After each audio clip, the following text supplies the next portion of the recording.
It's the Rec Show, and today we have a special guest. I'm a big sports fan, played sports when I was growing up, more a soccer player than anything else. But it's my pleasure to have Bob Burns on our show, longtime Sacramento sports writer. He wrote for the Sacramento Bee, the Chicago Tribune, has done stories for Golf Digest, the San Francisco Examiner, and served as the communications director of the 2000 U.S. Olympic track and field trials at Sac State, right here. It's hard to believe that was that long ago when it first happened. 20 years ago, yeah. Is that amazing? Yeah, it is. And you've written a book about the 68 Olympic team that focuses on the track in the forest. Bob, tell us about this great book. You've really gotten some great reviews.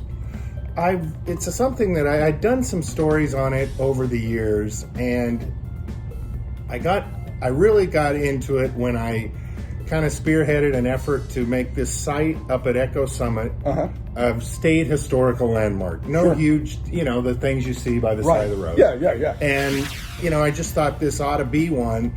And in the course of doing the research for that, getting that approved, and meeting with many of these Olympians, I just thought, well, let's take a shot at a book. Right. To tell people what happened up there was, in 1968, the Summer Olympics were in Mexico City, which is at 7,000 feet.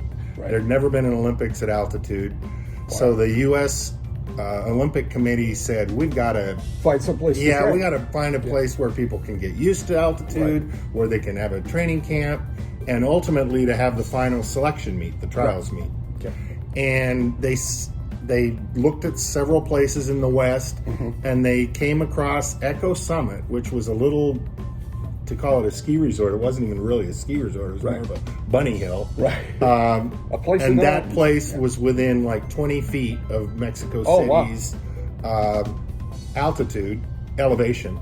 So they selected that site. They had to get the Forest Service to sign off on it. Okay. They built a track in what was the parking lot of the ski hill, right? And they left hundreds of trees inside the track, which is extremely unusual, obviously. Right. And they put this track down. They had a meet for the ages up there. I could talk about that. Okay. And when the deal was for the city of South Lake Tahoe paid for this, and they said, but we were going to move the track down the hill. So this was a track at a junior high in South Tahoe for 40 years. Wow. It's safe to say that junior high had the best track in the country. And it's something from there, right? Yeah, a guy that was involved in it named Austin Angel from South Shore. When they tore up the track down in the valley, he grabbed a bunch of it and made these little kind of squares of the actual surface, and he handed them out at this ceremony that we had up there in 2014, where the Olympians came up to kind of celebrate the historical landmark. Right. And the 68 Olympics, it seems like there's a lot of stories around the 68 Olympics. Of course, we all know kind of with what's going on now, the history of the 68 Olympics to a large degree. But this is kind of taking a different perspective and an offshoot of those same 68 Olympics, and another story that people may not be aware of, right? Right. You're referring, I think, largely to the Black Power movement with Tommy Smith and John Carlos on the victory stand. Kind of the most powerful, probably, protest athletes have ever done. Right. In a big venue. Right.